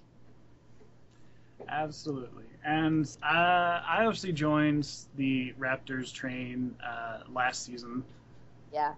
You egged me on enough that I started watching and then just fell in love. Yeah, they're a great team. They're a great young team. And I feel like I should point out that on the custom background we made for you for the live stream, since Gilda doesn't have Cutie Mark, in the space provided for the Cutie Mark, we now have the Raptors logo. OMG. So that is your Cutie Mark now. I need to find it. Because I'm just sitting at my computer. I'm not looking at anything. Other than the Skype window. So I can send you the link real quick. I think, did you send it to me in a previous organizing email? I did. I think I sent it in a couple of different emails. I've still got it then, because I've kept those emails because I want to make sure. Oh, here we go. I see it. Twitch TV. I just sent it over the Skype. Oh, Skype. I see. Yeah. It's loading. You have the Raptors Cutie Mark logo. Let's see. Or Raptors logo Cutie Mark. Messed up word order. Because I remember at Everfree Northwest when you were asked if you were a pony, what would your Cutie Mark be? And you said the Raptors. Yeah, what a ridiculous person I am. It's so much fun though. Yeah, it's fun to be interested and passionate about something. Do you know what I mean? So, if you're not like, it's like the things that, the reason that, people watch the show, right? Sorry, I turned to the live stream and it started playing. Oh, yeah, the live stream is on a slight delay. Yeah, From about like 20 seconds or something. I see. Anyways, yeah, if you're not interested in anything, like, seriously? Do you know what I mean? Like... Yeah, everyone has to have passions and hobbies. I think so. Yeah. Oh, there I see! Yeah, you can see me sitting in a lovely chair here. I do see you, and I see that stuff, and I see the pony, the plushie that you moved. The Octavia. Yeah, I see you now. And the blue shirt's Ross. The I other don't one. I don't see anything. There's a delay. So when I mention something, it'll take about 20 seconds before it shows up to you. Somebody better go. Oh, there. I I'm forget about you can't that. see me, but I'm waving. I tend to forget about the whole delay thing, and then I mention something, and everyone else is like, "What? No." That's all right. But it works. Yeah, totally. I see. Are you looking forward to the season? I am so looking forward to the season, and I'm still waiting for tickets to go on sale. Because I'm going to jump on it as soon as it does. When the Raptors, I saw the schedule. The schedule, I have it on my computer. Let me see. They're playing in LA. Well, they're playing the Clippers at Christmas time. So December 27th, they play the Clippers. When do they play? Lakers. They play the Lakers November 30th. So I don't know when tickets go on sale, but that's the schedule. So it's November and December are the first opportunities to see them out on the West Coast, and then they come back later. Oh no, wait, maybe they don't. Hold on a second.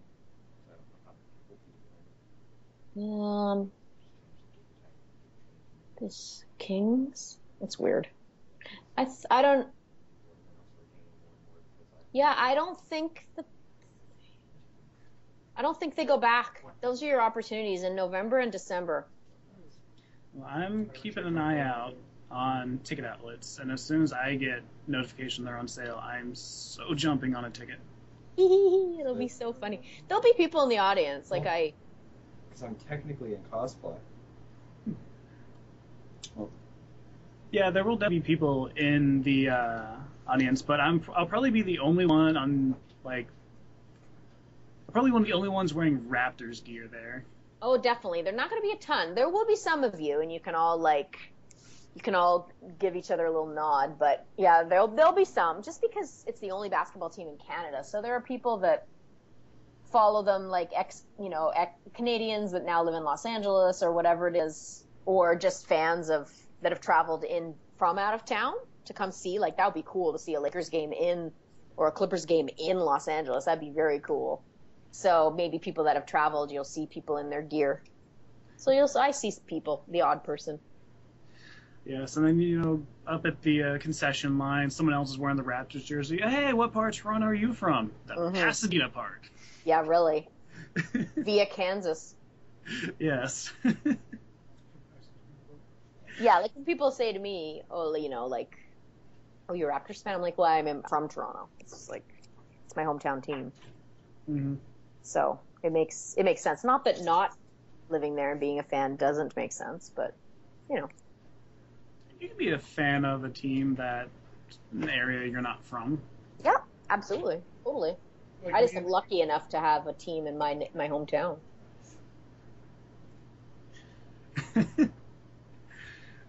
Things are happening in this room.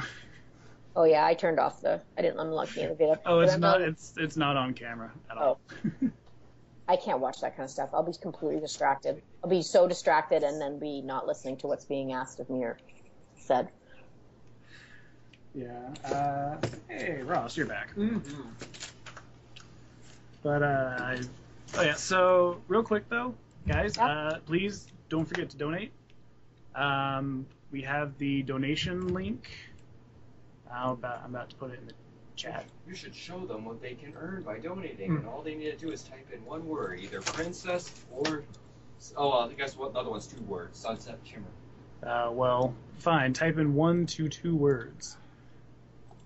Ah, 1, 2, 3, there's 4. the link, and we'll hold to the camera what you can possibly get if you donate. Yay! Woo! Yes. For every $5, you'll get an entry into either this lovely set of Equestria Girls DVD signed by Rebecca Shoikin, along with an original Sunset Shimmer drawing made by Ross right here, also signed by Rebecca Shoikin. And if you want the just type in Sunset Shimmer in the comment box when you do your donation if you want to be entered for that. We also have a twin set of the Pony collectible card game theme decks. One is Princess Celestia. She's so good at this. I'm like Vanna White. And the other one is Amazing. Princess Luna, which has been signed by Tabitha St. Germain. Ooh, And that's pretty awesome. If you want that, put the word princess or card decks or something in the comments, so we totally know what it is you guys are wanting. Yeah. Yeah. Put anything we will. Yeah. And I'm back for making sure I don't die. And if you don't put anything in the comments, you won't be entered into either of the drawings, but you're still donating money and we'll still love you for that. And it's all going to a wonderful cause. Oh, I'm in And technical there you cosplay now. are. And apparently Isaac's decided to get into cosplay. Yep, you guys get money. You guys got to see if money is being donated. He will sit in my chair until money is donated. So please donate. I want my chair back. Give me my chair back, please. I'll give you a hint. I'm cosplaying something in the background. Yeah, we have a bunch of pony stuff in the background, so Well, there you are. So it's in the background. And there somewhere. It's well. Oh, you can't see it. I can't walk over there and fix it. I can. Technical difficulties. I can just move my head. Technical difficulties. Oh. I hear someone yelling, "Hi!" Are they having a... I'm gonna do this. You guys do that. Okay. Okay. Alright. I don't know what just happened. But I have no idea what's going on. I am in the dark. This is a case of the producer gets to do all the things that I don't know what Yeah, this they're is a case of the producer left the room, so we get to have them now. Whee! Yay! Yay! Quick, let's do what silly everyone voices! Yay! I think she would win the silly voice I think she would contest. win the silly voices contest, but I I kind of want doubt to hear it. them. You I doubt, doubt it. Yeah. I'm not much of a silly voice person. No. Boring. Well, you probably have more silly voices in your repertoire than I do. They're just built in. Well, it's possible. Because it is work, I suppose, for Fair me. enough. That is so cool. So. I hope I get to do that someday. I'll get there. Oops. Yeah, you will. You totally will. It's about the persistence. I Yeah. appreciate that. That's very kind of you to say. No, No problem. Did you see my cosplay? Oh, goodness gracious. Oh, I can feel it already. My head feels so much better. I know, it's so much good when you eat. Oh, I was gonna crash so hard. You still probably got more sleep than I did, so. I did get more sleep than you I did. love looking at what got banned. Yeah. Let's see. Okay. We are amusing ourselves by looking at what got people to, what Moobot caught Moobot. in the chat. Are you familiar with Twitch at all? You're gonna laugh. I'm very familiar with Twitch on So You Think You Can Dance. You guys have no idea what I'm talking about. I have no idea what you're talking about. What does that Twitch? mean? Oh my God, Twitch is on. Is that So a You person? Think- Yes, he's an amazing dancer. I like that show. Although I'm way behind. If any of you watch it, don't tell me who's winning. Don't do it. Don't you Because do it. I'm way behind. Yeah, I don't watch it, so I think you're okay You're on my safe. front I at think least. you're safe. Unless Oh the my- chat it's wants so to good. somehow yell so loudly that the text turns into voice. I'm not sure how that would work. Unless they want to yell so loudly that they get Banned. excessive use. Yeah, really. Yeah, so it's Yeah. Moobot is what is it, a bot? I guess Moobot's just a basically script. a program that runs in the chat, and you can set it for certain triggers. Like, we have ours set for, like, foul language and Oh. other, and symbols. a whole bunch of caps and stuff, because sometimes people use a whole lot of caps. It's just spamming, basically. So Moobot just automatically catches those things, But on the moderator panel, you can see what got caught by Moobot. And sometimes it's not necessarily a bad thing. And sometimes it is. A lot of the cap stuff is usually not necessarily a bad thing. But yeah, it's highly entertaining to whenever Moobot pops up as saying, hey, you did this, you shouldn't do that, and gives someone a warning. So we go check the mod panel to see what they actually said, and it's pretty entertaining a lot of times. Oh. Oh, My cousin, every time she emails me, she writes all caps, and I can't help it. Everything. What's that? Isaac was apparently pointing out that only 5 capital letters can get you caught by Moobot. Unless they're in like separate words. If they're next to each other, counts as being 2 cap. Yeah. Well, if my cousin was using Moobot, or if I was using Moobot in terms of emailing my cousin, it's also incredibly hot to wear this, so please donate money. I want to sit closer to the air conditioning. So your cousin would be... She just types in all caps every time? Every time, so I read all her emails as if she's yelling at me. Oh my gosh. Hi, how are doing? you? Exactly. It's insane. I hope you are doing well. It's literally insane. Literally. I can't. Anyways, it's fine. I can't even. Do you do... What was I going to say? I don't remember. My brain's still booting up. Reboot cycle. Well, yeah. I was just I was considering making my own sandwich really quickly, but okay, understood. Oh wait, it's understood. Good. It's the classic fear of the void syndrome, where you talk fast and try and fill all the holes. Yeah. Because generally in radio, I don't really like to leave blank space.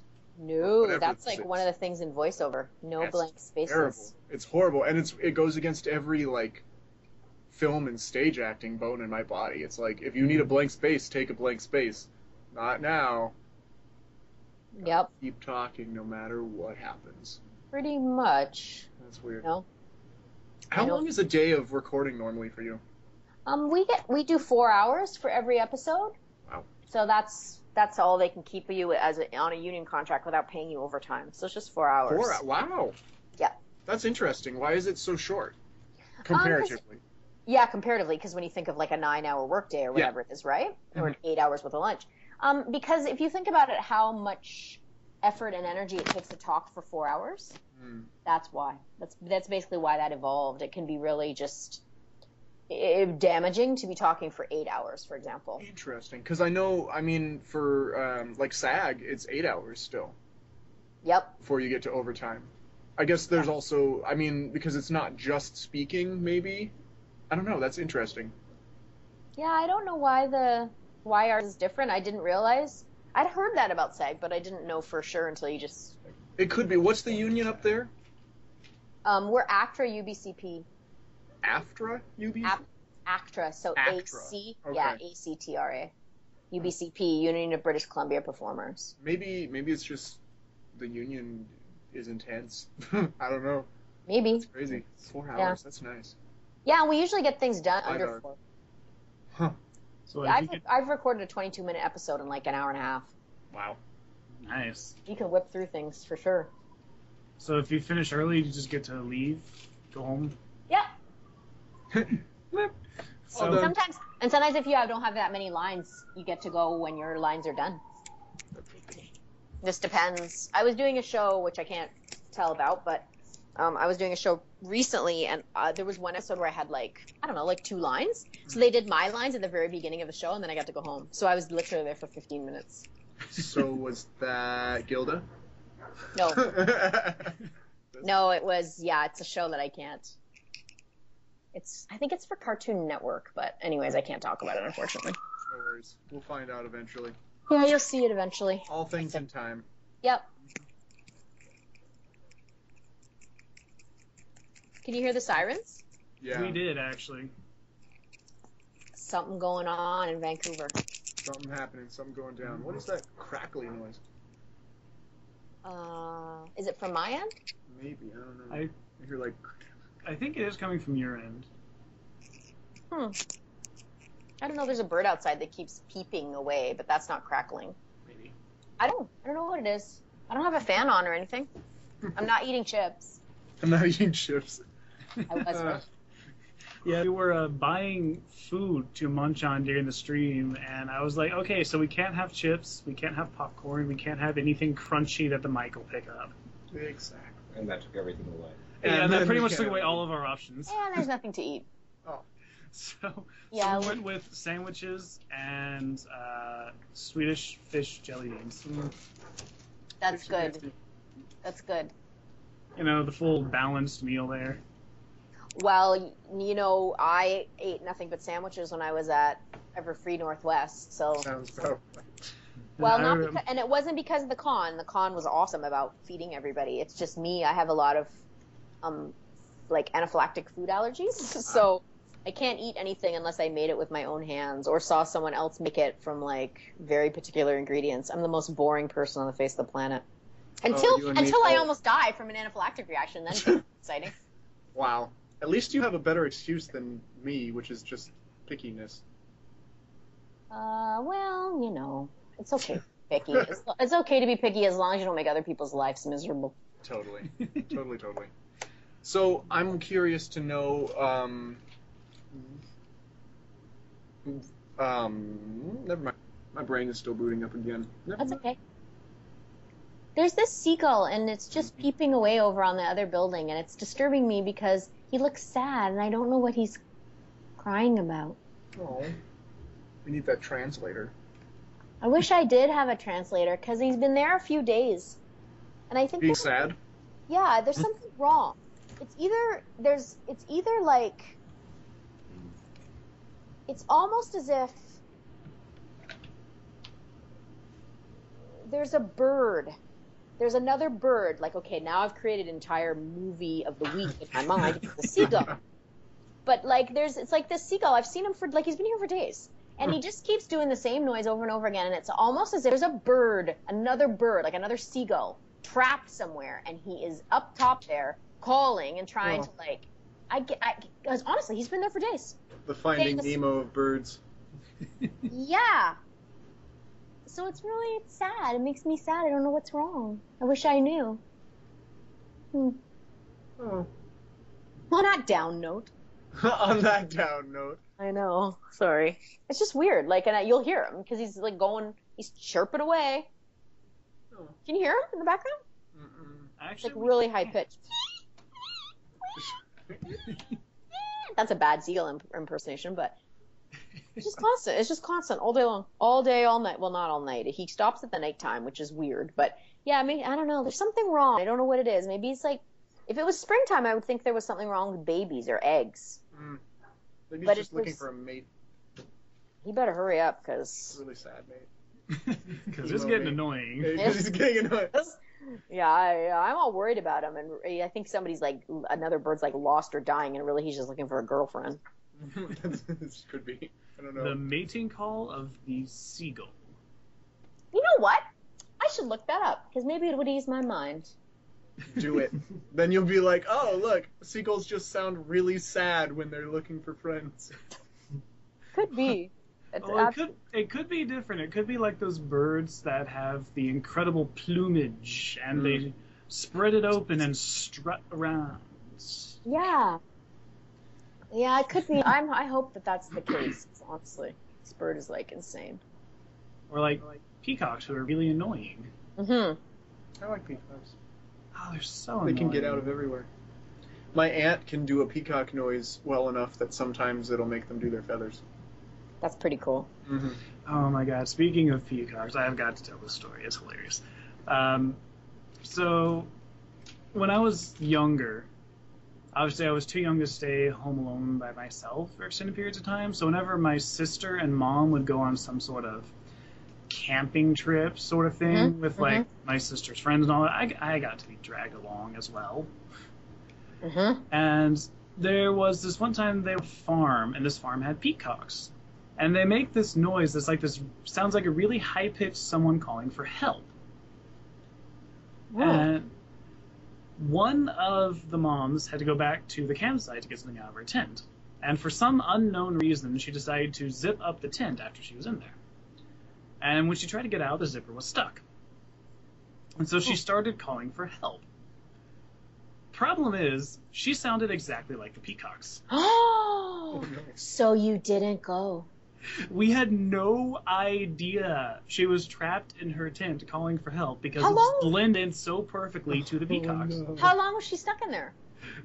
Probably about half an hour before we realized she had to come back. Oh no. So someone else got to go after her and be like, what happened? That's pretty funny. Yeah, we got her to call for help after she got out of the tent, and it sounded so much like the peacocks. Exact. It was, we were laughing so hard about that. That would be that's a memorable little tent journey. That would be really uncomfortable if I was that person. Yeah, for sure. You kind of find out that, oh hey, when I yell for help, it sounds like a peacock. Well, okay. That's so weird and random. I like it. It's very good. So do you have any weird and random stories you can share?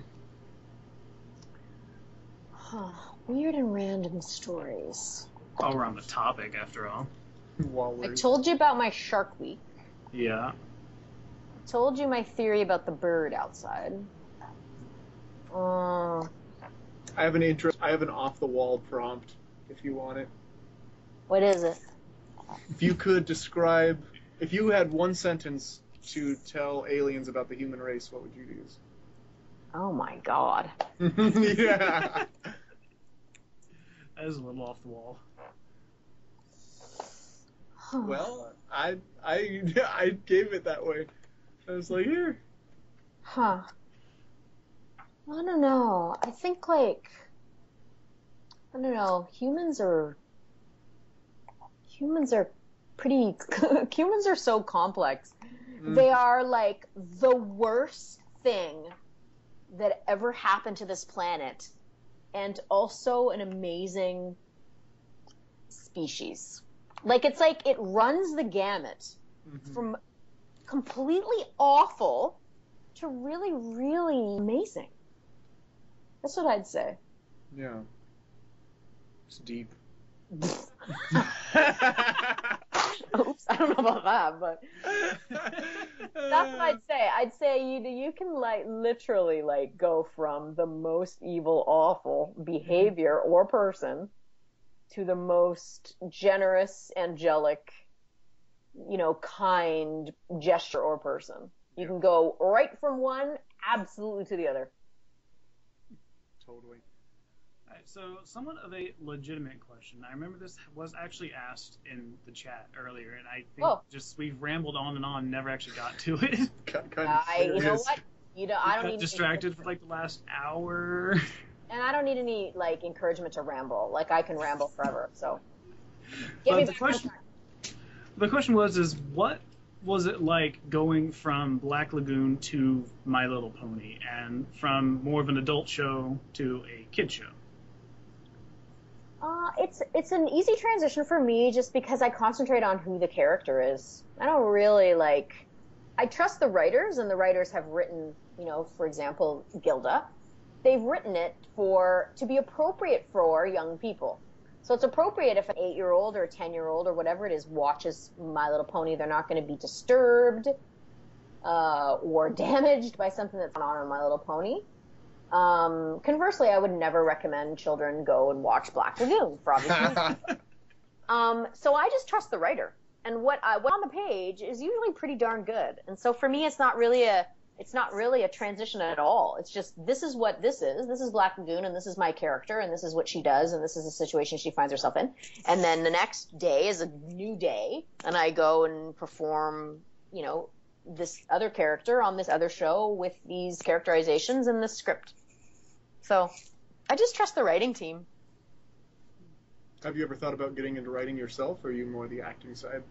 I'd like to write someday, but I'd write fiction. I don't have any desire at all to write for television, like to write for cartoons or anything like that. I have an inkling to write for theater. I love theater, and I did a lot of theater, so I wouldn't mind writing a play, but I'd like to take some courses or something like that. But I would. I'd like to do some writing someday. But it wouldn't be at the expense of my acting career. I'd like to be able to do both. So it wouldn't be replacing. It wouldn't replace the other. So yeah, it's kind of an aspiration of mine. So one day, I'll pursue it. Makes sense, like a side thing. Have you tried or considered the NaNoWriMo thing? NaNoWriMo, come on, get it right. Whatever. I don't even know what it is. Is it Rimo? It's NaNoWriMo. I guess right. That makes sense. Yes. It's National Novel Writing Month. That. Yeah. No, I haven't.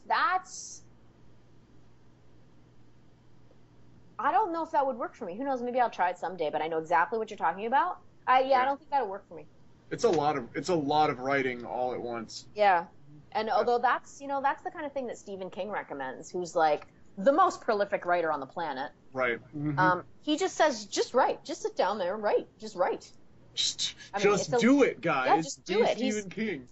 Yeah, and he's not particularly, obviously he has more to do than that. He's got a novel about it. It's called Stephen King on Writing. So he's got more to say about it than that. But that's his basic theory. Sit down and write. And if you don't know what's happening, it doesn't matter. Let your characters just go and see what they do and see where they arrive. So it's kind of it's a really, really cool book. That's cool. Yeah. It's a great book. I've actually read that one on writing. What did you think? I really liked it. He has a lot of good tips in there and a lot of good little things you can do and ways you can practice and expand your vocabulary. And I mean, I really enjoyed it. Because I do fiction writing, so... Oh, cool. Oh, that's really cool. Yes, and I'm really excited because in October, I have a book publishing. Oh! Like you're going to your book is getting published, and then you're going to some sort of a convention or something? No, ironically, it's something that we did... Oopsies, my phone is ringing, sorry. That's my home phone. Oops. Doesn't matter. I'm ignoring it. It's way over on the couch anyway. That is the that is the best attitude. It's over the couch. I'm just no. It's too far.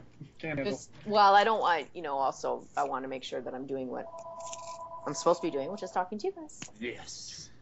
So kind. Well, I don't know about supposed to, but well, not to. Well, committed to. That's right. Committed to. There you are. Committed to. Now, the book is actually a collection of short stories, and cool. Only one of the stories in there is mine. It's from a bunch of different authors, but it's something that the Los Angeles NaNoWriMo people did, and I'm heavily involved in the NaNoWriMo scene here in LA. Cool. So I've been helping them. I've been helping them from conception of the book all the way through now. I was one of the lead editors on it, actually. Oh, that's awesome.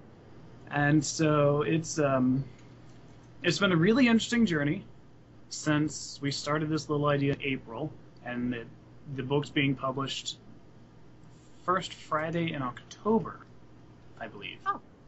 So about a month away. Cool, dude. Mm-hmm. It's exciting. It is going to be really cool. I think that's awesome. I know, I'm really excited for it. Yeah. Well, let me know about it, because I'd like to see it or buy a copy if I can, like if I can order a copy or however that works. Please let me know about that. I'd like to be supportive. We're going to have both physical copies and ebooks. So since it's ebook, you can totally we're going to be on Amazon. So you can totally get it off Amazon. Cool. Mm-hmm. That's great. It'll be on like Amazon, Barnes & Noble, and other places. That's great. Well, I can't remember off the top of my head, honestly, where all we're going to be. But we have it all lined up. Great. Very nice. So this is actually my first official publishing. Yeah, that's pretty cool. And my name goes into the book as both author and editor. Oh, that's really, really amazing. Mm-hmm. Yay! Do you play an instrument? Me? Yeah. Yes, you. Oh, sorry. Yes, I play. Well, I used to. I'm very, very rusty, but I did play the piano and the flute. Ah, interesting. Mm-hmm. Flute I don't hear very often. No, I started it because I started in band class when I was in grade 7. 7th grade, as you Americans say. Oh, you say grade 7. Interesting. Yeah, we do in Canada. We say grade 7. Intriguing. Grade 4, grade 1, grade 11. Yep. So yeah, I started taking it in grade 7. So grade 7, 8, 9, 10, and I took it till grade 11. But I haven't picked one up in a long time. And then I played the piano for several years. Like, I took, like, private lessons, whatever. But yeah, very rusty. I wouldn't be able to sit down and do anything anymore. Just noodle a little bit. Yeah, I couldn't even do that, like, type. I couldn't even, like, plunk on the keys and get something out. I'd have to really restudy. It's been a long time. So then what, other than sports, what other hobbies do you have? 0! No, I'm just kidding. Whoa! Immediately with the answer. No, I'm just joking. I love reading. I take dance classes. So I take tap, adult tap. It's not like I'm going to go be in a tap dance company anytime. I take tap like once a week. I take yoga, although I haven't been able to go to yoga because I can't put full weight on my hand yet from breaking my hand. I like to cook. I love to cook. I know you do. I'm not a very good cook necessarily, but I'm not a gifted cook. I can cook. I'm not going to poison people, but I'm not a gifted cook. I'm not a trained cook. I read the recipes. That's the kind of cooking I do. But I cook. I cook every day. My apartment looks like a 90-year-old woman lives here because there are so many plants inside and outside. So there's plants all over our 2 balconies and all over the house. They're everywhere. So I like plants. What else? What other things do I like to do? I watched, as you guys know, I was telling you this earlier, I do watch TV, so there's a couple, I like kind of like crime. So gross, hey? I like kind of like crime and like very dramatic kind of stuff. Like my 2 favorite shows of all time are Luther and The Wire. Wow. Luther, what is that? Oh my god. If you've never watched Luther, Is Luther about, like, the Superman villain? No, it's Idris Elba. Idris Elba? I don't know how to say his name. Idris Elba or whatever it is, yeah. Yeah, whatever. Yeah. The British actor, the black British actor? I've heard, yes. He's my favorite actor, but he's actually in both of the series, funnily enough. The Luther is about a homicide investigator, so a homicide detective in England. And it is the creepiest, coolest, most awesome, well-acted show. And The Wire is just kind of it's a piece of art that people, whoever has watched it has. If you've been lucky enough to watch that piece of art, is basically my statement about that. It's a brilliant piece of television. That is such a cool way to say watch that show. Yeah, if you've been lucky enough to watch that piece of art, oh man. Yeah, it really is fabulous. So I like those kinds of things. I guess, if you can count sitting on your butt in the television watching television as a hobby, that's my subcategory of that particular hobby. I like those kinds of shows. So. Well, I think we can count video games as a hobby. Sure, and lots of people play video games. I don't, but. Yeah, well, there you go. Yeah. You play no video games? None, 0. Oh, you've disappointed everyone. I know, my husband's a technical director at a big, he just quit his job at a big video game company. That's what he does for a living. And I don't play one video game, not one. He develops them, or what does he do? Well, he's a technical director, which means he's the head of all the software engineers. So in a group, if there's a group producing a game, he'll be the person who's in charge of all the software engineers. So gotcha. He directs the technical aspects of the video game. So there'll be producers, and they organize the content. So we want this character to be la la la, and so that's then the software engineers take that and program it. Is it nepotism if you voiced in one of those games that he develops? It probably would be a bit of nepotism, although I would never. For me, I want the right person to do the job. I don't want to do the job just because I know somebody. I want the right person to do it. Totally. So, and I have auditioned for 1 or 2 video games at EA, and I didn't get them. So that should tell you something. That you haven't done enough auditions. I mean, what is the rule? Like 1 in every 10 audition? Oh, if you're lucky as an actor. Yeah. No. Oh, My yeah. God. Yeah. I've heard that rule before, and I was like, 1 in 10. Oh yeah. I can handle that. And then I get out here, and I'm like, oh, okay, never mind. It's not. It's pretty it's pretty few and far between, possibly, for jobs. But video games, I would be hesitant to actually do a video game now, and I'm not trying to be rude.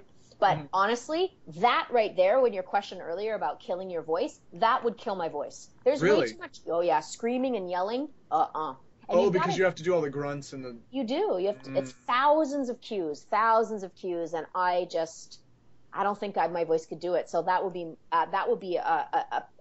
depending on the game, that would actually be something that I'd say, you know what? I think I'll pass. Thanks so much. I'm glad that anybody would like me to audition for it, but I gotta take care of my voice. Huh. I never thought of that. Yeah. Young Justice, Brony Kamen says. Young Justice? Like the video game? No. A TV show to watch. Oh. Huh. That rings a bell. I don't know what it is. Yeah, no, I saw it and I was like, that sounds really familiar, but I don't know why. Yeah, I don't know either. It came out a long time ago? Well, quote unquote a long time ago.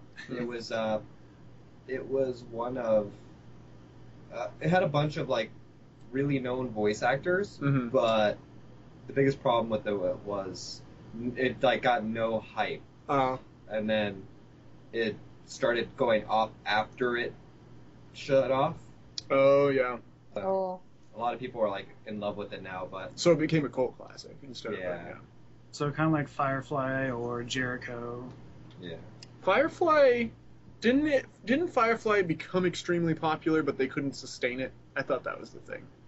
I don't remember what the whole scoop was with Firefly. I really liked that show. Yeah, it was good. I think it was just really expensive, and they didn't have the budget for it at the time. And Fox kept screwing them over. Yeah. Too. Oh. Kept moving it. Yeah, Fox kept moving its day and time slot all over the place. Oh, so then even fans couldn't keep track of what was going on. Right. Yeah. Exactly. One of my favorite shows of all time, actually, was a 1-season wonder, and it was, My So-Called Life. And it was something that disappeared off the airwaves after 1 season, and that was partly because there was so much time in between the pilot and then the actual season. And Claire Danes became so famous that she decided she didn't want to do a TV series. She was being offered so much work that she was like, so they canceled it because they couldn't have the series without her. Right. It wasn't going to happen. So it's kind of interesting how that stuff kind of works. Yeah, there's so much development time. Things change. Yeah, lots of things change, and you can never really predict what is going to happen with people. So right. Yeah, it's interesting. I never really got into Buffy. Did you get into Buffy? No, I know that like people are gonna like attack me, but I'm not I don't really, and I have lots of friends who love Joss Whedon.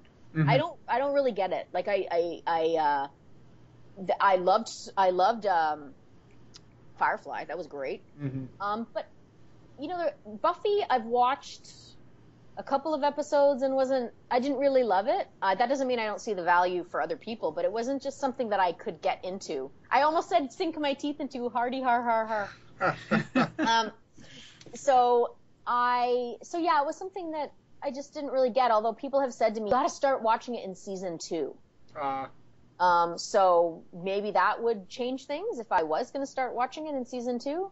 But then there was another show that he did, like a short, I forget what it's called, Dr. Parnassus or something weird. I can't remember what it was. And I watched that DVD. A friend of mine, I watched the DVD with her, and I was like, meh, I don't really. Dr. Horrible. That's it. Oh, Dr. Horrible sing-along book. You didn't care for that? I didn't really care for that either. No, I didn't really care for it. I was not a huge fan, and I really like Neil Patrick Harris. Oh, me too. I really like him too. So, I guess it's just something that appeals to a ton of people, but doesn't appeal to me that much. I didn't hate it, but because, there's so much TV available to us that you have to just sort of be like, okay, this is what I'm watching, because I can't watch 40 series. That's what I'm doing. I only watch House of Cards right now. because I will go Oh, crazy yeah. if I try and keep up with everything. That's a good show. It is a really good show. Where are you in the series? I'm only 4 episodes in. Like, I think I'm on episode 5, and my brain is scrambled. I'm like, I have no idea, guys. I was saying... Just wait. Really? It gets so good. I'm excited. Yeah. I'm excited. It's because most of my time watching that show is me going, I have no idea what you're doing, but I love watching you do it. Yeah. That's it. That's all it is. It's just I have no idea what's going on, but it's awesome. Yeah, you'll know eventually, but you'll be like, what in the? That's cool. I'm excited for it. Yeah, it's good. Good show. Stopped halfway through Breaking Bad. It got too intense. Couldn't handle it. We still have to watch that, so at some point I'll have to get on that, but because I hear that's really fabulous television. I love Breaking Bad. Yeah, that's what people say. I really like Bryan Cranston. I think he's amazing. Mm-hmm. It's good. Very good. I had a heart attack one day, and then I decided not to turn it on, and then the marathon stopped, and then I never went back. It's not one of those shows that you want to binge watch. And that's probably where I went wrong. I watched like 3 episodes a day because I was trying to watch the whole thing. Oh, yeah. And like I just burned out. Huh. Whew. Man. And it's from where I am. It's from where I live. ABQ. Yep. Oh. Yeah. Cool. So I actually saw all those places before I left. Cool. I think. That's very cool. Yeah, it was pretty chill. I don't know, TV's fun.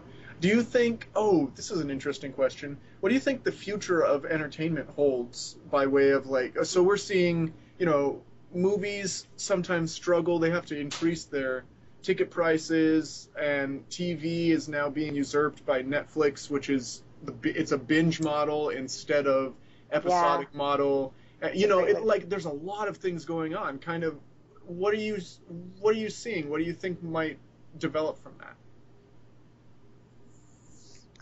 I don't know,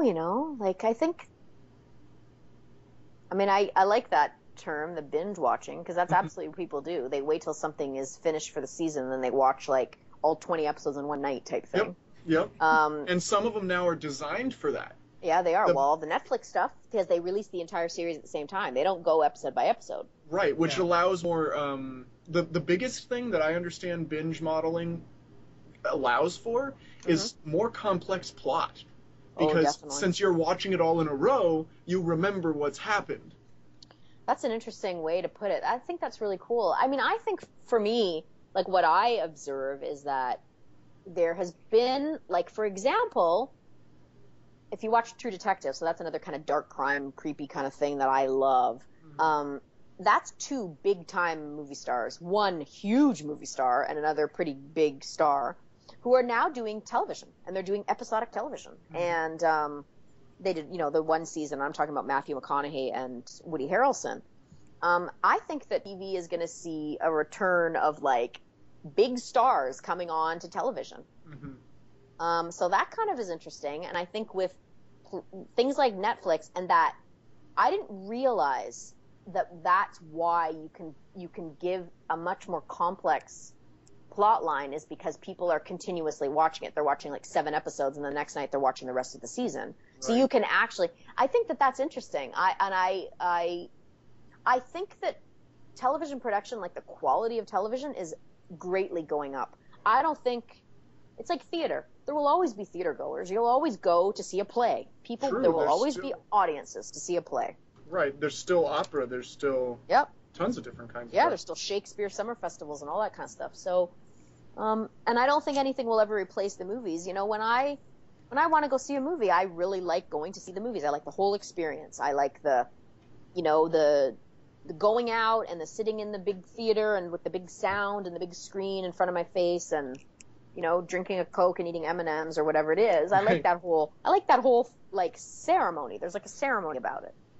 So I kind of don't think that that's ever going to go away. It might just evolve. Yeah, but I don't know. Predicting? I have no clue. No clue.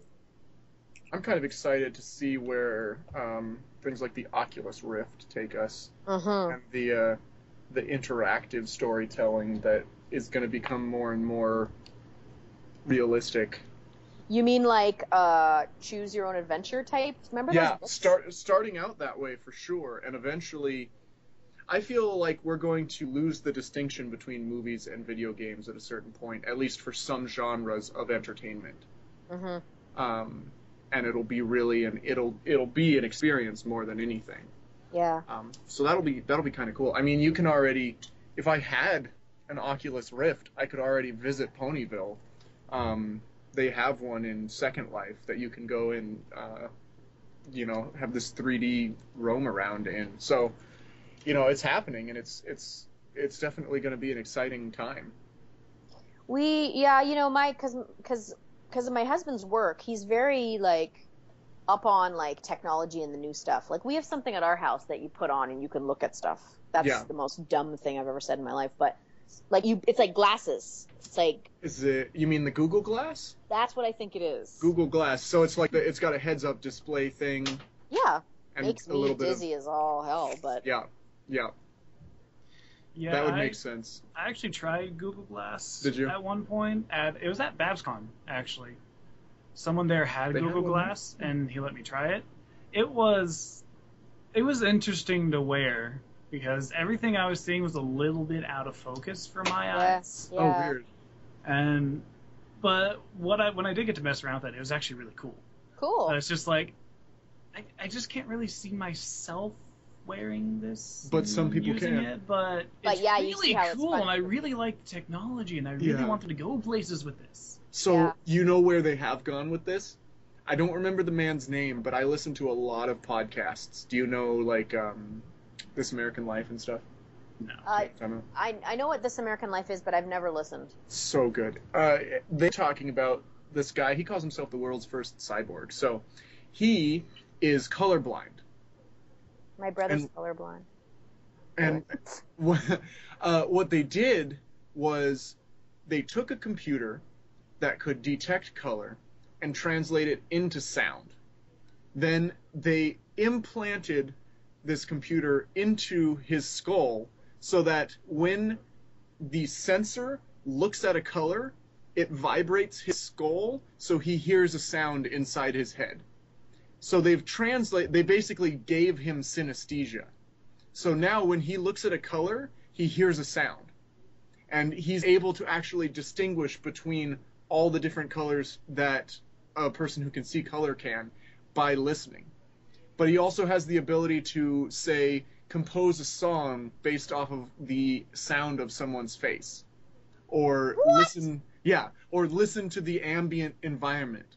He also can hear infrared and ultraviolet because the sensor can pick those up and then translate it.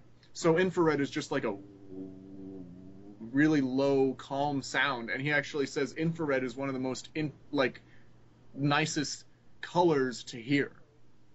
So he can detect people walking around at night from the sound, and he can tell when it's a good day to sunbathe or not because he can hear the UV radiation. Weird. And it's getting that's just the tip of the iceberg. Wow. Yeah. It super excites me. Super excites me. I get all jittery about it. Wow. That's where this stuff is going, and it is super exciting. And scary, and super scary at the same time. Yeah, it's all very outer spacey, and it's a little oh my god. Right? I'm still adjusting to 3D glasses every day. And then they want to drill things into my skull, and no thank you. If I could hear infrared, man, no. Yeah, that's interesting. Cool. Wish for a superpower. I don't think I would wish for that superpower, though. I would probably wish for something like flying or invisibility or control of space and time. I think that superpower sounds good. That sounds like good superpowers. Good superpowers. Oh, man. Oh, bye, Boltbine Wings. Thanks for the art. Have fun today. Whew. Still got a headache. Yeah, I know. Isn't that crazy? I don't know. Technology is nuts. Mm-hmm. As long as we don't blow each other up. Although I feel seriously, we'd still have technology. It'd just be weird, shattered technology. I don't think we'd go. I think technology's so, imprinted into society now. It'd be hard to eradicate it entirely. Oh yeah, there's no way. It'd be crazy. I don't know. So that was a cool story. You should definitely, like in your spare time, if you driving or whatever, check out those podcasts. This American Life, TED Talks, so good. NPR is amazing. I really should, because I've heard lots of good things about that stuff. I bet you, I mean, just from what we're talking about, they have such good topics. I bet you'd love it. Radiolab. Oh man, so Radiolab is it's what you would get if you take modern reporting on. So do you know TED Talks, right? Yes. So if you took a TED Talk and then mushed it together with old school radio plays where they actually did the sound effects and stuff, I love you get those. Radiolab. That's awesome. So they tell you these crazy stories and these really wild things, but they also do the sound effects for it and draw you in. Oh man, I bet you'd love it. Nice. That sounds good. Yeah. All right, so it's been wonderful having you on the stream, Maryke. Thanks for having me, you guys. And thank you for sticking around for so long. You're Totally. welcome. Thank you so much. You're welcome. All right, but Maryke Hendrikse, everyone. Thanks, everybody. It was a pleasure being with you. Bye, Maryke. Goodbye, guys. Maryke. Good luck. Have a good rest of the 24 hours. Thank you. Go Raptors. Yeah. Go Raptors. Bye. Thank See you. ya. See ya. Nice to talk to you. Nice to talk to you as well. Thanks.